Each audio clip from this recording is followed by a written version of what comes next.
All right, I may have been having fun with Adobe Premiere the last couple of days. You have a really snazzy entrance there. I feel like, we ought to be.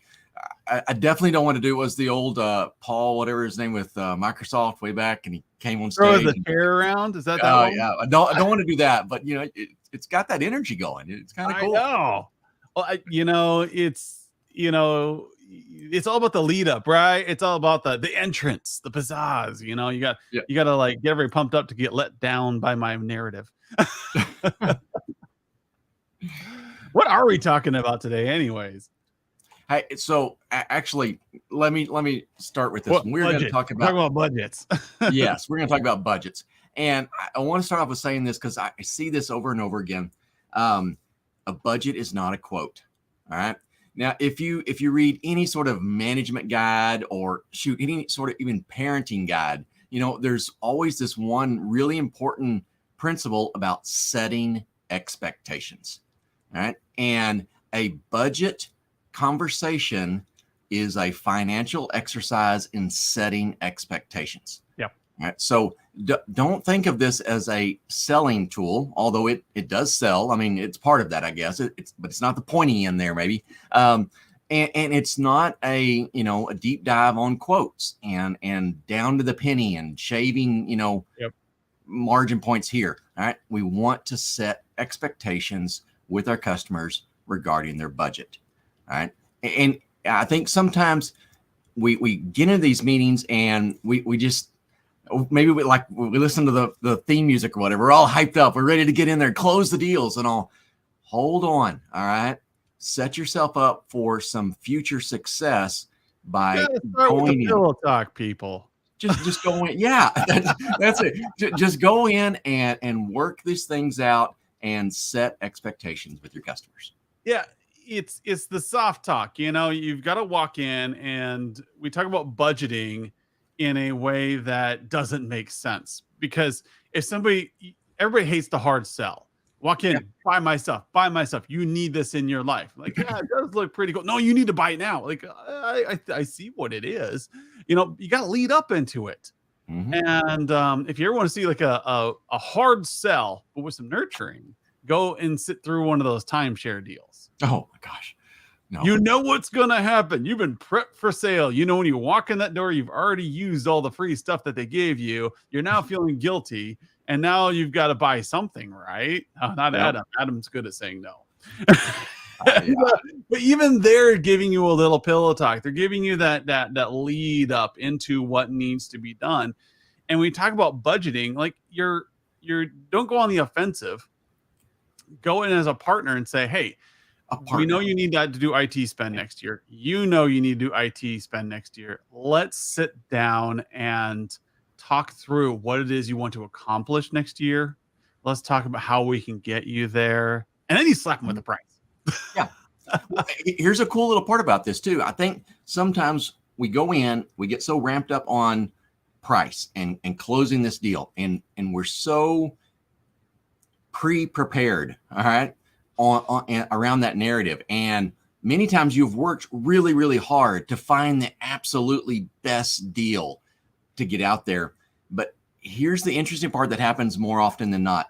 If you have the right conversation and can really help your customers setting those expectations, meeting their goals, there will be many times that they will be willing to spend way more than you thought they would. Way more. So hold off there and don't jump the gun, and you will eventually close larger and larger deals.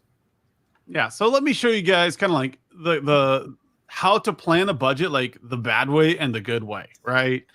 So there's a reason why I was able to walk in as a VCI only and turn a $1,500 a month break fix into a $9,000 MRR contract. I had no magic sauce, people. I simply talked to the customer. Yep. And why was I able to convert somebody in a few months, or multiple people in a few months, into a MRR contract for $9,000, who had only been spending and complaining about $1,500 a month for the past 10 to 12 years? Why? Because I set them up on with this company 10 to 12 years ago, saying, "Hey, here's a great company. They need some help," and they never were able to get them into a managed services contract. Hey, Mikey, I saw you were over on the last event, so we got a Yeah. Mikey at DNS Filter over here. Terrifying topic. It is. It is a terrifying topic. For a lot of IT guys, budget is terrifying. But it And doesn't have to be. It doesn't really have to doesn't. So let's get over here. Let me show you guys what this looks like. Let's see here. Share screen. So while he's bringing that up, I think the terrifying part comes from not knowing accounting, right? Accounting I dread that. All right. I don't want to get it. I know it's complicated and it's really important, but understanding all of those little deals, sometimes like doing your taxes, right? That really detailed, not the EZ form, the one that's 40 pages long. But here's the cool part about it. Your customers are the experts in their accounting. Don't try to be their expert in that. All right. They're going to hire a CPA. They got internal resources. Don't go down into that detail level there. All right. So that should hopefully remove some of the terror that comes with these budget conversations. Yeah. A funny story here, people. Like I started my MBA, wow, it's been 13 years ago.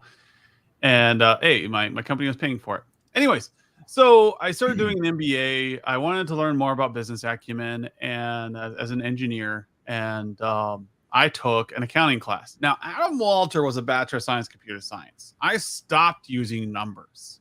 Like I've taken a lot of math. Accounting, that stuff's easy. I walked into my first test. And in my life, I've never failed a test.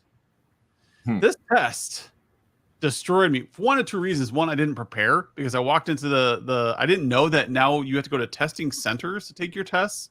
And then the testing center didn't close at 9 o'clock like usual. It closed at 6 o'clock and I walked in at 5 for a 3-hour test.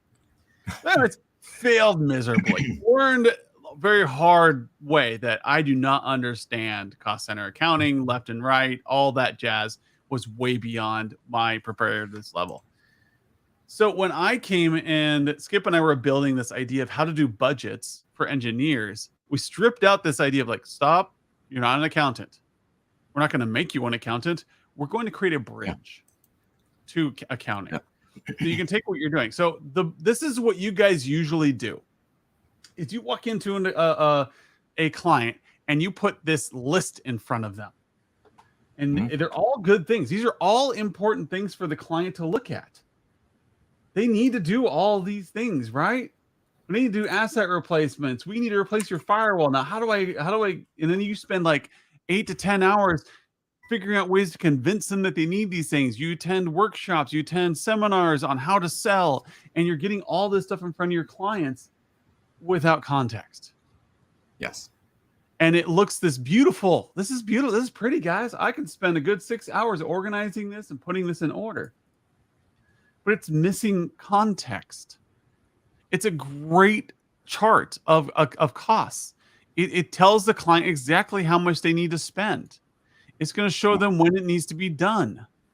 And it's pretty. And we like it, guys. It's wonderful. I put a lot of work into this. The client's not going to buy it because you didn't put it in context. You didn't start with that pillow talk. You didn't start with like, okay, what is it actually you want to do today? How do we want to get there? Where do you want to be next year? And how can I help you? How can I help you be a better person? How can I help you be a better customer?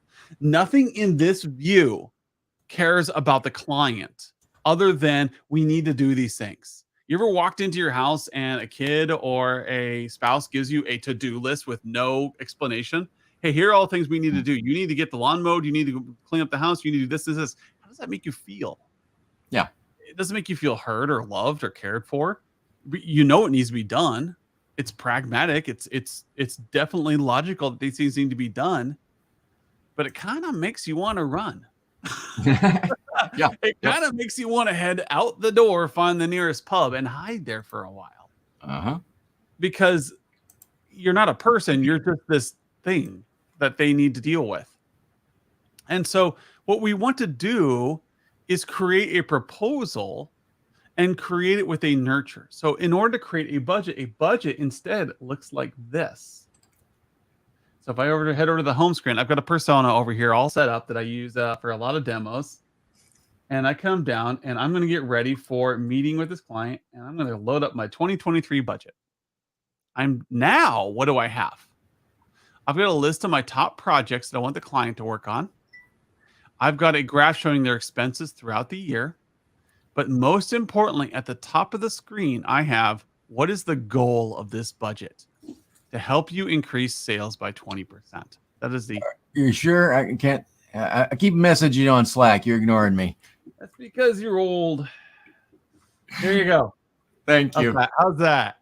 That works great. I know. I've got this big monitor. So anyways, increase sales by 20%. And so that is the first thing we care about. And then we scroll down and say, hey, here's how we're going to get you there. I've created this list of projects that are going to help you increase sales by what? Through doing what? Office 365, you guys have been on single license use forever. You need to get to Office 365 so you can start sharing documents across your organization while your salespeople are on the road. They've got old contracts and they get updated with new jargon or new terms, and they don't have the new ones, and it's costing you cash. You need to get a server that can push these out. So we're going to move you to Azure, and you're going to go ahead and go down these lists. You're going to explain to them why it's helping them generate revenue or meet their goal next year. That's how you create a budget. Your budget needs a center on this. That list, working with a lot of our other members, I don't know if they all know this. I do kind of critique their environment. So the cat's out of the bag. When it opens up and we're going through stuff, I'm looking for a few key things, and they're real big indicators for me about, kind of the path that they're on. And I look at the names of those projects, and I'm really looking for ones that have been changed. And if you're changing the name, because the template name that we have there, is just generic, right? But if you're changing that to something that means something to the client, I know you're on the right track. I know you're engaging, and your clients feel that too. All right. It's not the impersonalized to-do list, right? It's, hey, this is important because we want to do this. We spend a lot of time. I appreciate Sean letting us, abuse him and create that fictional Sean Lardo's Cigar Emporium that we did for IT Nation. But we went in there and we wrote out really good ones about, I was looking at them the other day, we were making sure the credit cards processed every time somebody swiped a card. We were, I don't know, I forget them all. That were really cool narratives. You can go out to our website and do the demo dashboard on Lardo's Cigar Emporium, and you'll see all those. But they're relevant things to, in this case, Sean, the owner. And I even built out, kind of talked it up. Sean was this gruff guy that nobody wanted to talk to. Nobody wanted to ask him, for money because he'd snap your head off, kind of thing. But the conversations were around things that are important to him. And yep. Yeah, you bet. He wants to talk about those things. He wants to get engaged. Yeah. And this is how you build a budget. A budget needs to have a theme. A budget needs to have context. And most of you go with the default context of how to improve technology. Yeah. And that's why it's a hard sell. That's why you have to take these classes on how to sell better, because you're pushing too hard on the wrong thing. You're not having this nice plan for the budget. You've got the plan, right? You've got the list of things. That does not mean it's a good one. Just like when I took my test, I thought I knew accounting. I thought I had time. My plan is a bad one. So I ended up with a bad grade. If you walk in prepared and walk in actually caring about the same thing your client does, now it's a different conversation. So when I walked into these schools that people said no one could get any money out of, and I said, hey, if you do these things, your internet's not going to go down. Your smart boards are going to work consistently, and you're going to be able to give one Chromebook to every child in this school. Is that worth it to you? Yeah. Yes, that's what we talked about. We wanted to get there. Cool. The reason you haven't been able to get there because you don't trust anything. So let's get you to a spot. And then let's get some bids on how this is going to be accomplished. And so when I said, in order to get to this world that you want, because the public schools are already there, you need to have these things in place. It's going to cost you about the cost of an FTE. Is that worth it to you? Is like, maybe you have to reduce staff. Maybe you have to, then they get to make all their decisions on their side. Maybe they get a donor to come in and fund all this, but they get to decide where to get this cash from so they can become a leader in these areas that's going to help their kids or whatever it is they're trying to do. Maybe they're trying to get more salespeople out there. Maybe they're trying to do this.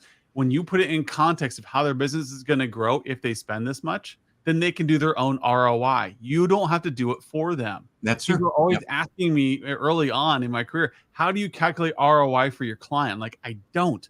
I give them, here is what I'm going to improve for you on your bottom line, and then let their CFO, who is a wizard at this, figure it out. And when she comes back and says, this is worth it, this is a great ROI, we're going to get like 1.2 on this, let's do it. Yep. And so now you are a friend. You are proposing a budget that works. So what you do is you come over here when you're talking to Acme Corps, for instance, and you create a budget here with your client in the room with you. Yes. You say, of those projects we talk about, here's the roadmap for them for the next year. How many of them do you think are going to fit? Is this budget way out of line for you? Is 20 grand a month too much? Let's trim it up. Let's look at what's going on here, and let's fix things and make sure we're prioritizing the top priorities. And that is it too much? Be careful with that question, because it may not be enough. The gold standard example for me personally was we were working with an engineering firm, large company. We started out just supporting small parts of their business, and it grew. And doing kind of typical stuff. We're offering solutions. We're trying to be price conscious. We're pushing these things. They're a growing company with heavy technology needs. And so we're looking at the prices of these projects, and they keep getting bigger and bigger. And we're like, it is what it is. And so there was this hesitancy to sit down and go, hey, this is a 5-figure deal. This is a 6-figure deal, and it I don't know. There was some stress there about getting these things on the table. Our client ended up, as part of another exercise, again, growing company, they had a lot of things going on. They did a cost analysis, and they came up with a number. Again, they did this, not us, all right? But their number was $200,000 a day in lost revenue if their IT systems were down. All right. Yeah. And so they shared that with us. And then the rest of the conversations were, oh, we got to spend 50 grand so we don't lose 200 grand. No problem. And we mowed through those just one right after another. And the client quickly and easily saw, hey, we're positioning this in your environment so that we're minimizing that $200,000 a day risk. We're going to drop that down to nothing. We're going to eliminate. We're going to create whatever. All right. And they were more than happy to sign off on those big projects that we were all kind of, getting really prepared for. Take the big sip of water before you talk, kind of stuff. And it totally smoothed the way to making great progress with this customer. Yeah. So what we want to revisit here, because we're getting to the end, is that when you're planning budgets, do them in context. Do them with the customer. Don't just walk in with a proposal or a quote and try to convince them that this is what they need to do. Maybe your ego is big enough that you can do that. I've got a pretty big ego, guys. I can't do that. And so it's a painful conversation. Instead, walking in and saying, what do we want to accomplish? How do you want to get there? Here are my recommendations that are going to get you to the next level. That is what's going to move you into the proposal phase. This is how actual budgets work, people. So now I've got this nice recommendations here. I'm still not quoting. Okay, you guys love this. You think this is a great one? We're actually saving you $1,000 over last year, or maybe it's just $2,000 increase. Let's go ahead and export it. You now have a proposal. A proposal is the missing pillow talk, right? This is you were in the session with the client. You said, "Hey, this is what matters to us." We clicked that. It automatically got created with all of your opportunities, and we say the 2024 budget. We can go ahead and save. And I would recommend putting down in the notes who worked on it, who was in the session with you. Oh, that's really important because some of your clients say, I want you to put together my IT budget. All right. But it's always going to be a hard sell. When you put the budget together, there's always going to be this tendency for them to look at it like you're just trying to sell them something. All right. And so you want to make sure that you collaborate. I feel like I overuse that word every time I talk about this, but I hadn't found a better one. If you and your clients get together and put that budget together, it will work. They will run with that if they've got a say-so in it. If you just show up and say, hey, these are the things you need to do. It's like that list Adam was talking about. You walk in, you slide that across the table and said, all right, this is what you got to do. I mean, they're just, all right, they're gritting their teeth. They may, all right, I guess I have to do this, but it doesn't have to be that way. Let them join with you. Let them bring their expertise and their insight into these budget conversations, and it will totally transform what you're getting done in these engagements. Yeah. So that when you end the meeting, when you end the budget meeting with your client, you now are coming over here. And then when you have this roadmap here, you've already done all the legwork. You've come up with this idea together. And when those things flip to green, when they get approved in that proposal via electronic process, you now have a green lit roadmap. So you can actually come up here and you can filter and just say, show me approved things in the budget. They haven't been quoted yet. They are approved in a budget. So next time you walk in, say, hey, we're ready to start this project. They look down at their spreadsheet and they say, yep, we're approved for that. We are ready to go. Yep. This process takes minutes. Well, if you are a really well mature company and you know each other really well, it takes minutes to prepare for. Mm-hmm. If you walk into the session, it should take you an hour of discussion of like, why this, why that? And they can ask their questions like, can we cut that out and move that to 2025? Like, yeah, we have to do this someday. We can move it to 2025, but I understand you're going to be increasing your risk. And we should probably put something in place in the meantime. However, if you can't afford it, let's talk about this right now.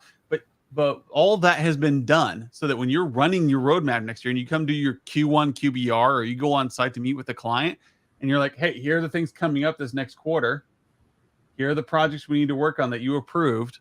Are we still good? Can I quote you for this? They say yes. As long as you don't spend more than, scroll down to the bottom, $56,000 next quarter, we're good. Well, and that's a really important element. So many of you have, listening on this, you've had some time in the corporate world. And when you got a budget for your department or whatever, you just go. I mean, you need something. Yeah, sometimes you'll want to, try to get the best value. You'll talk about price a little bit. But if it's already in your budget, what's your goal for the year? Spend the budget, right? You're not hoarding that. You want to spend that budget. And you want to put your clients in the same mode. You want to give them, the expectations. And when we hit these items, it's not so much a debate of, are we going to do this? Yes or no. It's what are the fine details on this one, and that's perfectly okay. We love getting into the details on those points, but the decision about whether we're going to do this or not was already decided months ago. Yeah. And the quick tip to make your proposals and put them over the edges, exactly what Skip was saying earlier. I'm not implementing a service solution here. What is this? This is going to be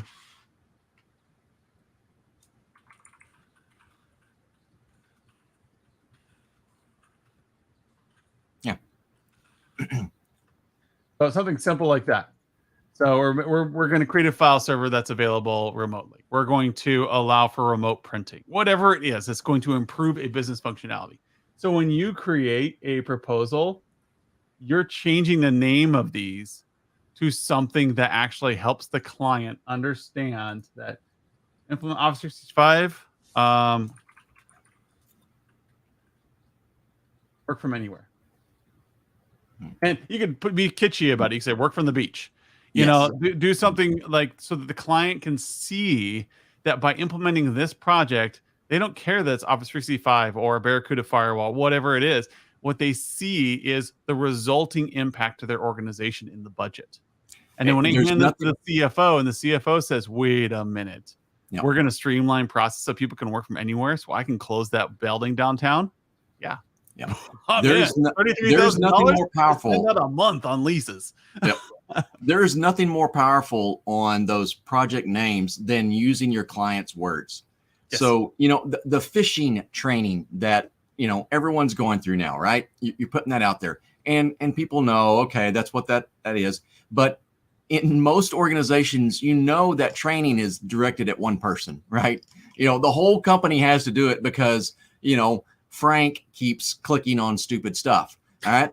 And stop Frank from clicking on things. That's the name of the project right there. Stop Frank from, you know, teach Frank to not click on stupid things. All right. Yeah, it's kind of silly. You know, maybe Frank's thin skin. Maybe you don't use that. If he's not, put it on there. He'll laugh and approve the project. Right. Because they know the value they're getting out of it. Yes. This is how you create a budget, people. This is in a larger environment, even in your own environment. Like, I know I've got a budget of $20,000 for these things. I have to stay under that. Your client is no different, but you need to make sure those things get ahead of time into your client so they can put it on their spreadsheets so that next year when you go to ask, they look down their spreadsheet, they see a line item for it. There's no begging. There's no quick trick you need to do. There's no like, hey, I need to call them a month ahead, do the soft sale, call them 2 weeks ahead, do the hard sale, call them, 3 days before, and give them the deadline sale. It is now just, hey, I need to get your budget for next year. Here's how much it's going to cost for quarterly to accomplish the goals that you told me you wanted. That's it. And you work with this in the meeting with them. And that's how you do strategic budgets. Anybody can do a budget. Anybody can throw and slap together cash on a spreadsheet. That's not hard. You can spend days building a budget that sucks. If you use strategy, you can spend minutes building a budget that's going to win every single year. And that's what we've done here. And we want you to succeed as well. I want this to change the industry. I want you to stop selling so hard the wrong things. Start selling things your clients want. And then you're going to succeed. Don't sell them firewalls. Don't sell them PCs. Sell them business solutions and you'll be okay. Yeah. Plan them out in October or August of the year before. Give them a budget plan. Work with them. Say, hey, I'd like to sit down with you and talk about your 2024 budget. You do that in October or August of this year, they're going to be impressed. Yeah. If you want to make it easy, make sure that the line items on that budget are personally relatable to the company's business strategy. What risk or what revenue is this supporting? Yeah. And then you will succeed. You won't have to sell. It'll sell itself. Yeah. And the simple way to think about it is, are you asking them to spend money on technology? Or are you going to ask them to spend money on their business? Yes. And they are all about spending money on their business. All right. They know they have to do that. When it comes to spending on technology, that they want to debate. Do I really have to? Is it, can I spend less? It's just, it goes on and on and on. Yeah. All right. I do like this topic. We have the exciting intro, and maybe I need to do an outro soon so that everybody's get us all pumped up for it. So thank you, everyone, and we will see you all next week. See you.